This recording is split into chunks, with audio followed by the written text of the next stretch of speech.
عالمی مدنی مرکز فیضان مدینہ کا پورے ماہ کا اگر ہم نے ایوریج بنائی تھی تو پورے ماہ کا جو خرچ ہے سحری افطاری کا وہ 10 کروڑ روپیہ بنتا ہے. صرف دعوت اسلامی کا جو اخراجات ہیں نا ماہانہ منتھلی کھلانے پلانے کے وہ 19 کروڑ پلس ہیں, تو جس میں ہم جامعۃ المدینہ بھی شامل ہے اور دیگر, تو الحمدللہ یہ ہو رہا ہوتا ہے. دے بھی رہے ہیں لوگ, اناج بھی دے رہے ہیں, کیا دے رہے ہیں, اللہ کی رحمت ہے. اللہ کی رحمت ہے. دعوت اسلامی کھلی کتاب ہے. پہلے تکلیف تھی ہم کو, میں جاتا تھا جب یہ اس فیضان مدینہ کے لیے روپیہ 5 روپیہ رسیدیں پھاڑتے تھے, اور اس طرح چندے کر کر کر کر کے یہ مدنی مرکز کھڑا ہوا ہے.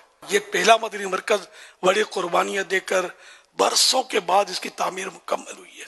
ہم لوگوں نے مطلب جوتے گھس گھس کر منتیں کر کر کے اور دیوانے بھاگ بھاگ کے 5 روپے 2 روپے رسیدیں پھاڑ پھاڑ کر خون پسینے کے سمجھو یہ مدنی مرکز کھڑا ہوا ہے اللہ کی رحمت سے, اللہ کی رحمت سے. اس کے بعد جب ایک چراغ جلا نا, اب جو اتنے مدنی مرکز اتنے فیضان مدینہ بن گئے دنیا میں کہ مجھے تو گنتی کبھی ملتی بھی ہے بھول جاتا ہوں کہ کتنے ہو گئے. اللہ کی رحمت سے دین کے کام میں آدمی نکلے, اللہ پر نظر رکھے, اتنی برکت ہوتی ہے کہ حیرت بالا حیرت.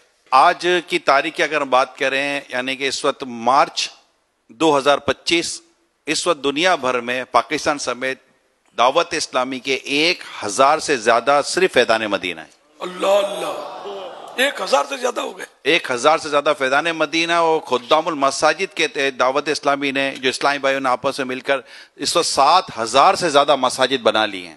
سبحان اللہ. اگر ہم دیکھتے تو اربوں روپے کی صرف خدام المساجد کے تحت مساجد کی جگہیں اور دیگر جگہ کی خریداری جو ہے نا وہ شاید 4 سے 5 ارب روپے کی سالانہ ہو جاتی ہوگی, اور یہ سلسلہ الحمدللہ جاری ہے. اللہ نے چاہا تو جاری رہے گا. امیل سنت نے آج اپنی بات بیان کی کہ میں امیر اپنے بارے میں فرماتے میں کس طرح چندہ لینے جاتا تھا.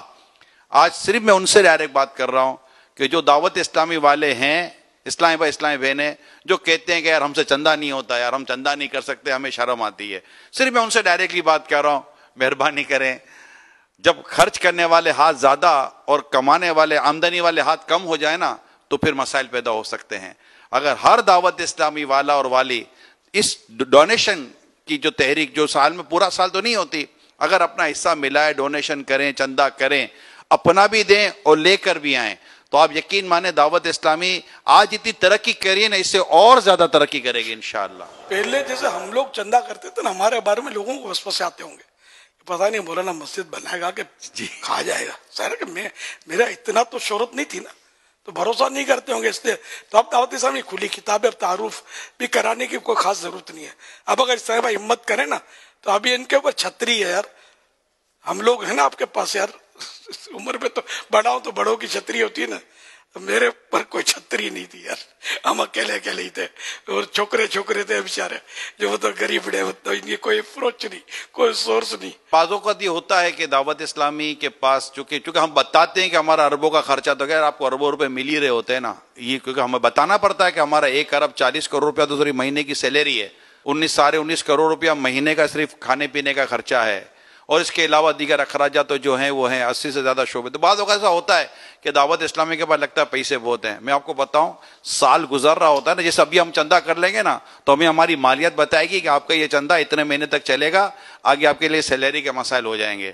پھر ہمیں بقرعید کے لیے کھالیں جمع کرنی پڑتی ہیں, پھر ہمیں ہمارے مالیت بتاتی ہے کہ اس کی رقم سے نا اتنا چلیں گے تو آپ کو پورا ہوگا, پھر ہمیں ٹیلی تھون کا انتظار کرنا پڑتا ہے. تو اتنا چندہ ہونے کے باوجود بھی دعوت اسلامی اسی طرح اپ ٹو ڈیٹ کی چل رہی ہوتی ہے, اور بس آ رہا ہوتا ہے اور خرچ ہو رہا ہوتا ہے, آ رہا ہوتا ہے خرچ ہو رہا ہوتا ہے. آپ سب مل کر ساتھ دیں.